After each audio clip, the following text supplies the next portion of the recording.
welcome back to the Best for Baby podcast. I'm your host, Lisa Rogers Sargent, and today we're continuing with my mini-series on baby basics. It's all about the stuff that no one tells you about when you have a baby. Today's episode is focusing on feeding. Now that is both breastfeeding and bottle feeding, formula and expressed milk. However, as a warning, it is going to be quite breastfeeding heavy because obviously that's the most difficult part. So if you are keen to breastfeed, there's a few tips and tricks on that. But we do look at bottle feeding, particularly the containers you use and bottle feeding techniques, because there's a whole lot of pitfalls there that I wish someone had told me before I had a baby. And that leads me to my point where this episode is more about my experience as a mum rather than my experience as a pediatric physiotherapist. And as a result, it's, as I say, the pitfalls and the things I wish I had known. And so I just want to reassure you, no matter how you choose to feed your baby, there is no guilt intended for you to feel, because I made a lot of mistakes. There's a lot of regrets, I feel, that I wish I didn't. I probably don't need to, but as mums, we always have guilt, and I'm just hoping that by sharing my experience with you, that you can learn from my experience and make your journey easier. So, to start off chronologically, we'll begin when you're still pregnant, and this is towards the end of your pregnancy. We are going to look at colostrum harvesting. Now, colostrum harvesting is where you squeeze out, you express colostrum that is in your breast during the late stages of pregnancy, and you freeze it in tiny little syringes. These are usually about 1 millimeter big, so they are tiny, and you take these with you to hospital in case you need them because you have difficulty feeding your baby in the early stages. Now, for me, I don't know if this is still the way it is, but I was quite heavily encouraged to do this. I had by this stage also felt I had been quite heavily encouraged to make sure I could breastfeed.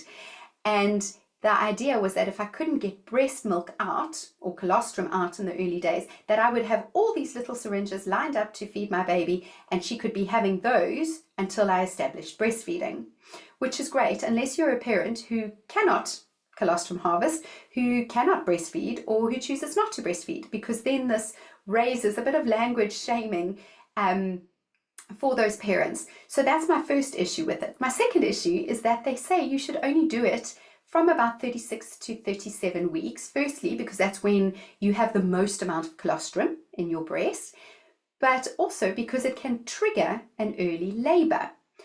And the reason why they think from 36 to 37 weeks it's safe to do it is because you're no longer considered early labor if you have your baby at that time.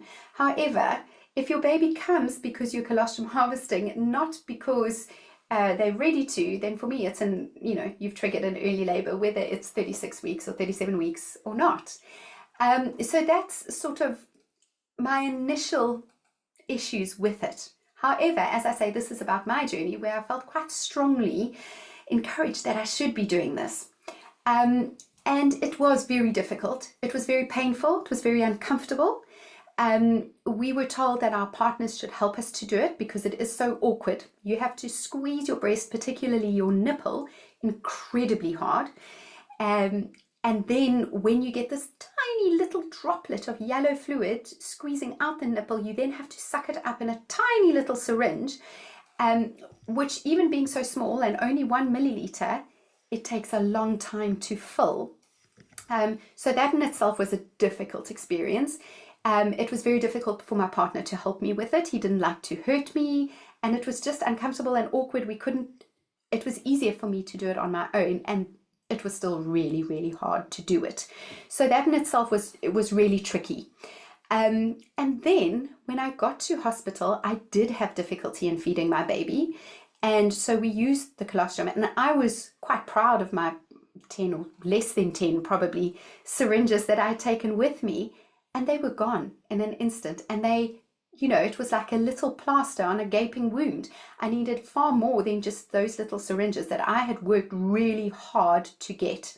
So I feel like the benefits of it were, yes, it was great to know that my baby had my colostrum and, but they were quite outweighed by the whole process of having it. Now, on top of that, later in this podcast, I'm going to discuss microplastics and the containers that we put our milk into.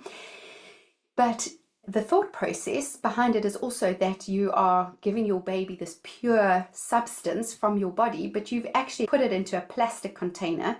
So there is a possibility that you've had, microplastics into it, and then you freeze it. Then you've got to take it out the freezer, take it with you to the hospital, wait until someone can take it from you and put it in a freezer and label it and make sure that it's only you that's going to access it. Or, well, the nurses will access it and bring it to you, but that it's only brought to you. So there's a lot of logistics with getting it right, and it could go wrong, as I say, for a little bit of benefit. Now, I think there are pregnancies where you are more likely to have difficulty feeding your baby once the baby comes, like, for example, if you have gestational diabetes, or if you know your baby's going to be very large, then it might be tricky for you to have enough colostrum in those early days or to get it out. And then, yes, it might be nice. It might be a reassuring safety blanket for you. So this is one of those areas I would certainly say, don't feel shamed into doing. Make your own decision. Do your own research. And if you do decide to do it, please make sure that you get the go-ahead from your midwife or your healthcare professional, because it's not always advised in more complicated pregnancies. So get the all clear from your midwife before you go ahead and do it. Now, from colostrum harvesting, we then talk about the time once you've had your baby and you're trying to establish a latch and feeding. I think a lot of people think that babies should just know what to do. They should know how to feed. It's a natural thing. You should know how to do it. Your milk just comes out and it all works. But actually, establishing feeding can be extremely difficult. And it's not always because there's a medical reason. It's not always because your baby has a tongue tie, which we will discuss as well later in this podcast. It can just be because it is new. It's new for you. It's new for your baby. And you both have to practice this.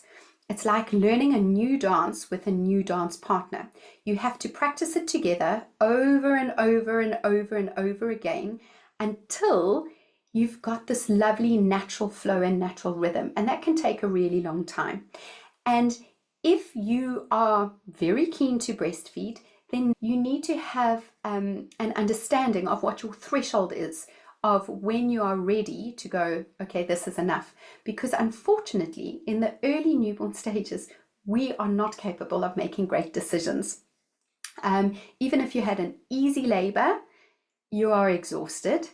Even if you had a cesarean section like I did, you're on painkillers, there's a lot to process. And I'm quite certain that there's a very, very small percentage of people who the first time they have a baby feed easily. I think it's really tricky for a lot of people. So if you are aware of this and you still really want to breastfeed, I think it's important that you know it will take time. It might take some help from other people. So where I knew I wanted help, I got it.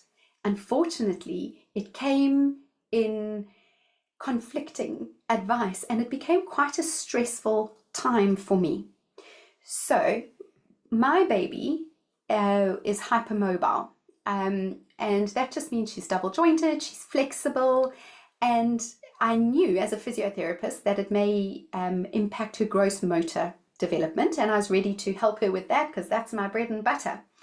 However, I didn't think about the fact that even though I knew it, when you are hypermobile, it can affect your coordination, so the way your muscles work together, including the muscles around the mouth. And sometimes those muscles need to be stronger to be as effective as someone who's not hypermobile.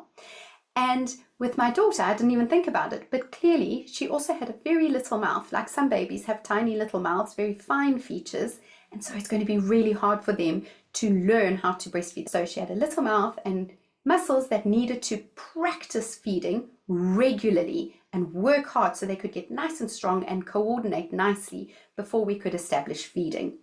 So it took quite a lot of time. And while we were trying to work this out, it's obviously also uncomfortable and it's sore because you're not getting it right.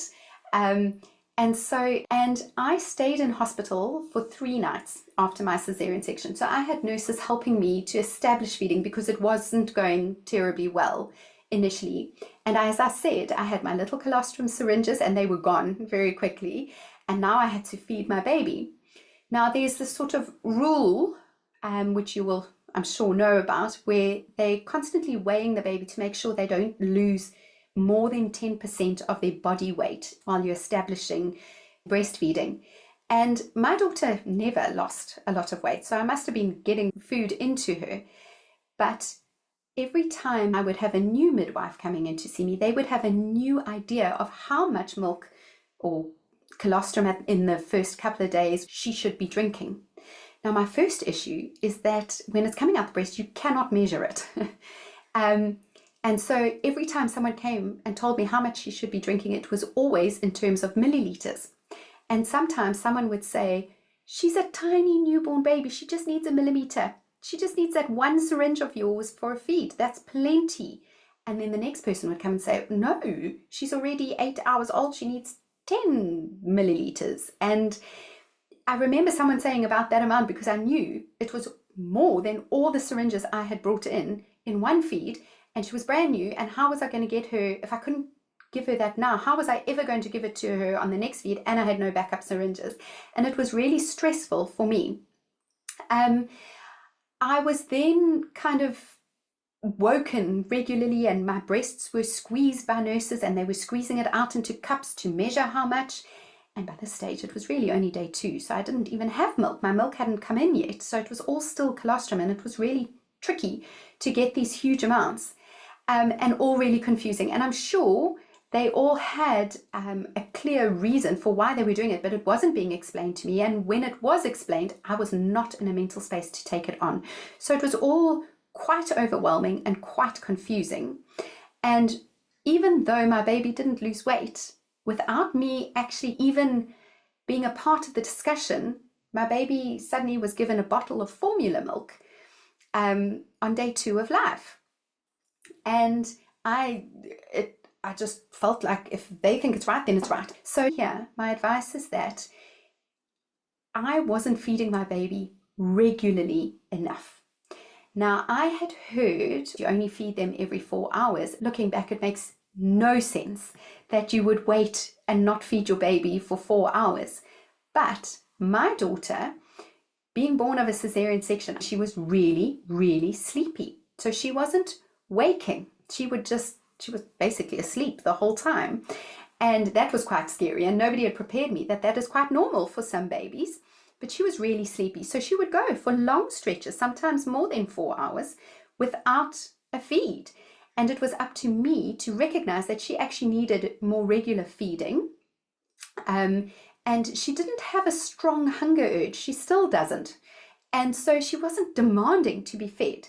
So this on-demand feeds for her may have been 6 hourly, 7 hourly if I had let her go. But as a result, I didn't understand or feel the urge to feed her very regularly. And this, I think, also delayed establishing that feeding because, as I said before, it's that dance that you have to practice. And the more regularly you practice, the more opportunities you're having to put in time of practice, and you're going to develop those skills, both of you, quicker. So I had a very good friend who had a baby that she was feeding every 1 to 2 hours for quite some time in the early days. And she felt very judged by this, but this is what her baby needed because he was telling her, he was making it very clear, and she was feeding him regularly.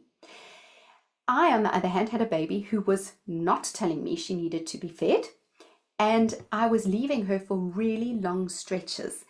And my take home is that if your baby isn't giving you those on-demand cues and telling you to feed them, perhaps do it more regularly than you think you should be, because it's going to give you opportunity to establish that feeding quicker. It's also going to get your milk flowing quicker and get your milk to come in quicker. And most importantly, it's the way to cure your baby if your baby has jaundice, which my daughter had, which is another reason why she was so sleepy. And it was only after long discussions with this friend of mine who was feeding her baby so regularly that I realized, oh, it doesn't seem to make sense that I'm not feeding my baby so often. And as soon as I started to feed her more regularly, it did get easier for all of us, and also her jaundice went, thankfully, because it had been persisting for quite some time. So that is my first thing. My second thing is to have a better understanding than I did. Do your research. Ask your midwife in those preparation, what should I be feeding my baby? What are your regulations? When are you going to tell me that it's time to give my baby formula? What is my plan? And have thresholds. Know that you can try really hard, but if you're not managing, you will need help. You will need perhaps the formula feed. You will need someone to show you or to help you or to give you the formula and to make those decisions for you. But just have a really clear plan about that. With that, to talk about why feeding can be difficult, I've touched on the fact that, babies who are hypermobile with little mouths, babies who are exceptionally sleepy, babies who don't have those strong hunger cues, that makes feeding quite tricky. And then, of course, there's also tongue ties. Now, tongue ties are basically just where there's a piece of soft tissue underneath the tongue that is a little bit too short and too tight, and so it restricts the movement of the tongue. Now, for a baby to drink milk, particularly from a breast, it's a very active process on the baby's behalf. The baby's got to be active and suck and almost pull that milk out of the breast. And it requires quite a sophisticated movement of the tongue. So when we have a tongue tie where the little tissue is restricting tongue movements, it can interfere with feeding. Now, when your baby does have a tongue tie, if you are breastfeeding, it will make them latching onto the breast far more difficult. And it can cause pain for you. You can get blocked ducts, you can get mastitis. It can decrease just the milk transfer through the mouth and down in the swallow. If you're feeding your baby on a bottle, you might see that your baby battles to create a good seal around the teat, or they have milk leaking down the side. They may be swallowing air, and the feeds may take a lot longer than what you would expect. However, not all tongue ties cause problems. So if you're not having a lot of pain and your baby is picking up weight, then it might not even need to be treated. The idea is that if you do have any of these difficulties, get help. Your threshold for getting help should be low. Don't battle it out. Don't try. Just get someone to help you. There are fantastic lactation consultants out there who may come into your home and quickly see your baby has a tongue tie, and that's the problem, and then you get it sorted out. Or they might find any of the other difficulties we discussed and help you with it. With the tongue tie, however, you might find that it is significant enough to need a frenotomy. It's a minor procedure, and some babies will have instant improvement in their feeding. Others suddenly need to learn how to use this tongue that has more freedom. So it can take some time before you see the benefits of this being done. However, what is important is that you are having a professional with you along the way, because after you've had the tongue tie released, you may still have one of the other difficulties that are impacting on your feeding. So your lactation consultant, your midwife, your healthcare worker, whoever it is, will be able to see those things and help you through. But I think the key is that you need to know that you should be getting help. And it doesn't have to be at an expense. In this country, it is part of the National Health Service to get a lactation consultant. You may have to wait a little bit for one, but it is all part of it. And there are loads of people to help you. There are so many online resources as well. But if your baby isn't putting on weight or you are in pain, that's when you really need a professional to come and see you and to assess the situation. So I was in hospital for 3 nights to establish feeding. And then the nurses helped me to express milk. They gave me a teeny tiny little bottle, and we actually brought that home for our first bottle feed at home, and that was on day 3 of life. And this leads to the question of nipple confusion. Now, a lot of people have heard about it and are afraid of it. I do think it's overhyped, because it's not guaranteed that if you introduce a bottle whilst you're still breastfeeding or planning to continue breastfeeding, it's going to cause confusion, and then they will stop breastfeeding and only stick with the bottle. So it's not guaranteed. Many babies actually switch between them. And my daughter was one of those babies. She quite happily took a bottle and then came back to the breast. So it's not guaranteed. And if it's something you feel is important, then there are guidelines that will help you to reduce the risk of that nipple confusion.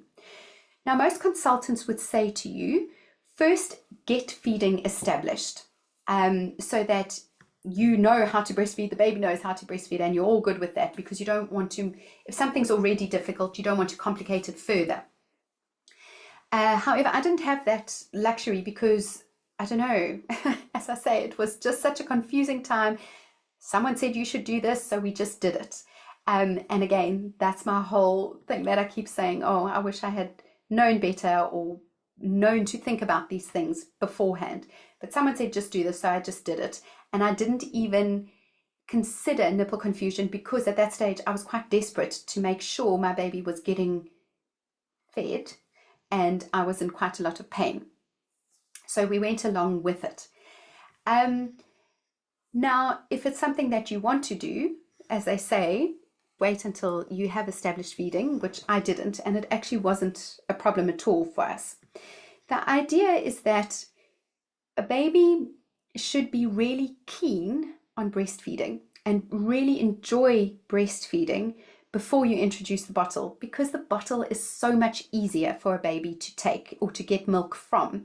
They don't need to be quite so active in the process of getting milk when there's a bottle. It's quite a passive thing for a baby to drink from a bottle, whereas a breastfeed is the baby's in control of, as I said, getting that milk out of the container. So if you establish breastfeeding first, the idea is the baby will already be enjoying breastfeeding, and so when you introduce the bottle, they still have motivation to come back to the breast at another time. So that's why I think it probably is a better idea, if you can, to wait until you've established good breastfeeding before you introduce a bottle. If, however, once you are ready and you've decided to introduce your bottle, what you want to do is make sure that you don't make it too easy for the baby to get the milk. So you want to mimic breastfeeding with the bottle as much as possible. And what we do is we use something called paced bottle feeding, PACED. And what this does is it basically mimics breastfeeding. So first of all, in order to do that, you would make sure you're using a slow flow teat, so the milk comes out slowly. That makes sense. Secondly, you want to hold the baby in a more upright position rather than lying flat. And the reason for this is because when they're lying flat, you'll be holding the bottle upside down, and gravity will just make the milk come out of the bottle very quickly and very easily. If your baby is more upright, you're going to hold the bottle at a more horizontal position. And in fact, that's really where you want to be when you are bottle feeding your baby, is holding that bottle horizontally so that they can't rely on gravity to get the milk out. They have to suck hard to get it out, as they would with a breast. The other thing you would do is you would pause. You'd have regular pauses. Now, when a baby sucks on the breast, they're in control of the whole process. So they suckle for sort of 20 to 30 seconds, and then they rest. They have a small pause for a few seconds, and then they continue sucking. And that's normal feeding from the breast. So you're going to mimic that. So you'll hold your bottle at horizontal for 20 to 30 seconds, and then you just tip it downwards. So the teat on top and the bottle downwards. And that means that they can't get the milk out, so they have a natural rest. And then you return it to the horizontal and continue. So you do this in cycles to mimic the normal breastfeeding pattern. The other thing you want to do is actually make the baby actively latch on to the bottle. So one of the hardest things to establish in breastfeeding is getting the baby to latch on. Basically, it's an active process. The baby has to open their mouth and close it onto your breast. So you're going to make them do the same with the bottle. You're not just going to put it straight into their mouth where there's nothing active happening from them. What you're going to do is hold the teat to their lips and wait until they open their mouth and latch onto it. So again, you're making it this nice active process. Finally, what you're going to do is if you breastfeed from both breasts with every feed, you're going to do the same with the bottle. You'll go halfway through and then you'll switch sides and hold them in the other side and feed them like that. Now this is actually quite good if your baby has a head turning preference and for other reasons as well, but also it's going to be mimicking your normal breastfeeding pattern. However, if you're someone who always breastfeeds from one breast and then pumps out the other breast, then it's probably not as necessary. Whatever you do, you want to make it as similar to breastfeeding as possible so that the baby doesn't go, oh, this is so much better, this is so much easier, I'm just going to take the bottle from now on. And finally, the last thing to consider when doing paced bottle feeding is to look for fullness cues, we call them. So when a baby is breastfeeding and they've had enough, you stop. You don't have a certain amount of millimeters that you know your baby's taken and therefore it's enough. Now, when you give them a bottle, you by this stage, you will have decided I need to give them 150 mils. Therefore, you keep them on that bottle until they finish the 150 mils, or you fight for longer past their fullness cues. When actually what you want to do is see once they are full and then stop. Obviously, it's lovely to have the mils because you can see if they've had 5 mils from a 100 ml bottle, then they're not full. But the best cues you will learn and you will see from your baby because they'll be the same cues they give you when they're breastfeeding. And these are things like turning their head away from the bottle. It might be pushing the teat out their mouth. They might even fall asleep on the bottle. And that's probably quite a good sign that they've had enough milk. So these are ways to really make your bottle feeding as similar as possible to your breastfeeding in order to reduce nipple confusion. And then, of course, if your baby doesn't want a bottle, you might keep persisting at trying, but this is usually later on because you've established breastfeeding and it's such an enjoyable, pleasurable process for both mum and baby at this stage that the baby doesn't want anything else. And then it is tricky, but it again is something that you want to keep trying and making sure, if possible, not everybody has somebody else who can give the baby the bottle, but if you can, to get the other person who's looking after the baby to be giving the baby the bottle and the breastfeeder not to be giving the bottle, because the baby will associate all the smells of the breastfeeding mum with a breast and then get quite cross when they smell those smells and they know that breast is there and they can't understand why it's not being given to them. So it's better to try, if your baby isn't that keen on a bottle and you are trying to establish bottle feeds, to then get another person to give the bottle to the baby. So from there, the last thing I want to talk about is microplastics, as I said earlier. Now, this is one of my areas of a real regret because I didn't know about this when my daughter was a baby, and I expressed my breast milk, and I had sometimes frozen, but usually it was just in a bottle in the fridge that we didn't have a microwave at the time, so I didn't put it in the microwave, but I put it straight into a pot of boiling water and slowly let the milk heat up like that. And now we are more aware of the fact that when you heat plastic, particularly if you put it in the microwave or if you pour boiling liquid into it, those microplastics leach out of the plastic bottle and into the milk, and the baby consumes them. When you put formula powder in and then you put your boiling water in and you shake the bottle to mix up the formula, that agitation along with the heat can make the microplastics leach out into the contents of the bottle that your baby's then going to drink. A lot of bottles say BPA free. However, there are a number of chemicals and toxins and microplastics that are in your plastic bottles that you want to avoid heating. So ideally, you are not going to heat the milk inside your plastic bottle. firstly, try at all costs to avoid heating milk or defrosting milk in a plastic container in the microwave. Secondly, if you are heating, if you've got, like I had, express breast milk in a bottle in the fridge, it's ideal if you could put that into a different container, like a ceramic or a glass container, and heat that in the microwave.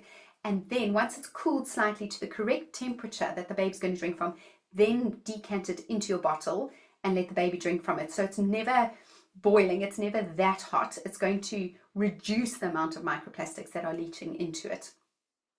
However, in those early days, we need to sterilize our baby's bottles, and that's at a really, really high temperature. So ideally, and now something that we are far more aware of, and there's far more products on the market, you can get glass bottles that are suitable for tiny babies. And these are quite thick and solid, but yes, they can break at the end of the day. So my daughter made use of a glass bottle once I discovered microplastics, but by this stage she was already about 3 years old. And we got her a really solid glass bottle, and she was old enough at this stage to manage it and to hold it. And so she's always drunk out of that. And that's great, but a smaller baby is potentially not going to manage that. There are stainless steel bottles now on the market. So do some research, have a look for one of those, and see where you can avoid these microplastics as much as possible. You're never going to get it 100% right, unfortunately. And my daughter drank out of plastic bottles for years because she transitioned actually to drinking rooibos tea. I'm South African, so we have something called red bush tea, which is a wonderful thing if anybody's interested in that. It's full of antioxidants and it doesn't have caffeine in it. So she would drink that with no sugar, just tea and the hot water and the milk. But as I say, we were making that as pouring boiling water with a tea bag, and I've since learned that tea bags also have microplastics in them. And I'd pour that in her plastic bottle and give that to her. And then when she was about 3, we only found out, and that's when I transitioned to a glass bottle, and then only later found out about microplastics in tea bags. So on that note, if you are interested in rooibos tea, red bush tea, in this country, TikTok, I have no affiliation with them, but that's what we choose because they don't have microplastics in their tea bags. And we have been using a glass bottle, although today, as I record this podcast, it's my daughter's 5th birthday, and today was the first day she used a mug for her morning tea. So that was quite a big milestone for us. And I say that because it's nice sometimes to hear that, oh, someone's 5-year-old was using bottle until this age. And yes, she was, because she loved it and it was a comfort thing for her.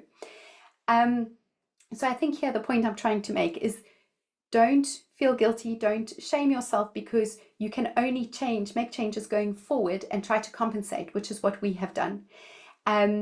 Yes, there are your stainless steel bottles, there are glass bottles on the market. Have a look as well. There are food grade or medical grade silicone teats that will also reduce the microplastics consumption.